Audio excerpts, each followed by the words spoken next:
माथि दामी पानी परिरहेछ जस्तो छ क्या, त्यही भएर यहाँ यस्तो बाढी आइरहेछ।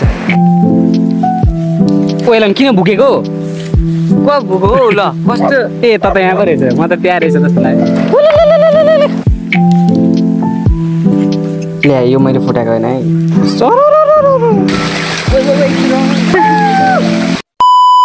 आज चाहिँ बिहानै उठेर म नुहाइसकेँ, किनभने आज हामी जाँदैछौँ बुढा सुब्बा मन्दिर। अनि बिहान बिहानै कफी खाएर म चाहिँ रेडी पनि भइसकेँ। म कस्तो देखेको छु कमेन्ट गरिदिनु होला है त। अहिले चाहिँ हामी घरबाट निस्केर हिँडिसकेको छौँ। जहिले हाम्रो घुम्ने जाने प्लान भएको बेला चाहिँ कि चर्को घाम लाग्छ कि दर र पानी पर्छ। यो सेक्काउने घाममा डढेर कालो हुनुभन्दा अगाडि नै हामी छिट्टो गएर बसमा चढिसक्यौँ।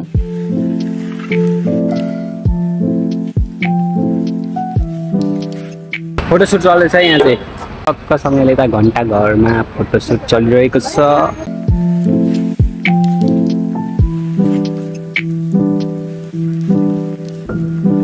हामी चाहिँ यति माथि आइपुगेको छौँ होइन। अनि र हामीलाई चाहिँ यस्तो वातावरण एकदम मनपर्छ, किनभने यस्तो वातावरण छैन नि त हाम्रो छेउमा। कस्तो लागिरहेछ?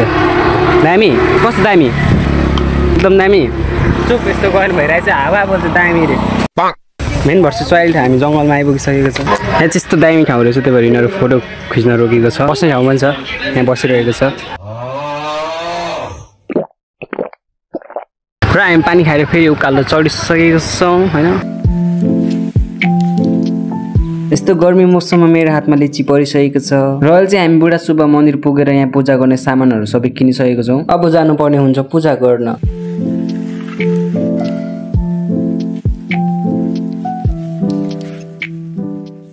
अनि अब यसो घन्टी बजाइदिउँ भनेको त घन्टी पनि थिएन। अनि अलिकति उता गएर अर्को घन्टी बजाएको, ड्यामै फुट्यो जस्तो लाग्यो। अनि मैले त फोडेको होइन जस्तो लागिरहेको थियो, त्यही पनि यताउता हेरेर टाप कस्थेँ त्यहाँबाट। अनि यहाँ चाहिँ माला बाँध्दाखेरि मागेको कुरा सबै पुरा हुन्छ अरे। भगवान् मेरो पनि मागेको कुराहरू सबै पुरा होस्। हामी चाहिँ यस्तो दामी ठाउँमा आइसकेको छौँ, तपाईँहरू हेर्न सक्नुहुन्छ। मान्छेहरू कति सानो सानो देखेको यार। यहाँबाट झरेर के हुन्छ? यहाँबाट चिप्लिँदाखेरि चाहिँ एकदम रमाइलो अनुभव हुन्छ, त्यही भएर म चिप्लिनु गइरहेको छु भन्न नमिल्ने। यहाँ ऊ हुनुपर्ने क्या स्लाइड। र यहाँ चाहिँ दामी पहाडहरू देखिरहेको छ। अनि मलाई यस्तो नेचर चाहिँ दामी मनपर्छ, त्यही भएर म भिडियो बनाएको छु। म यता पनि हेर्छु, म उता पनि हेर्छु, किनभने हरियाली नै हरियाली छ। अब हामी चाहिँ यता तलतिर जाँदैछौँ होइन। अनि तलतिर चाहिँ एउटा पसलमा टक्कसँग चटपट खाने हो भेट्यो भने होइन। फाइनली हामी झरनामा आइसकेको छौँ, हेर्न सक्नुहुन्छ तपाईँहरू। कहाँको खोला?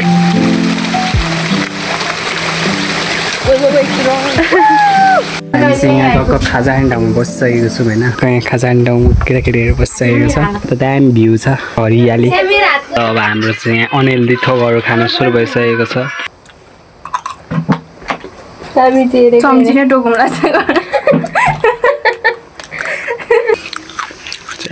अब चाहिँ हामी एकदम खाएर अगाएर डस्टसी पेट बनाएर हामी अहिले जाँदैछौँ टक्क यो पुलमा।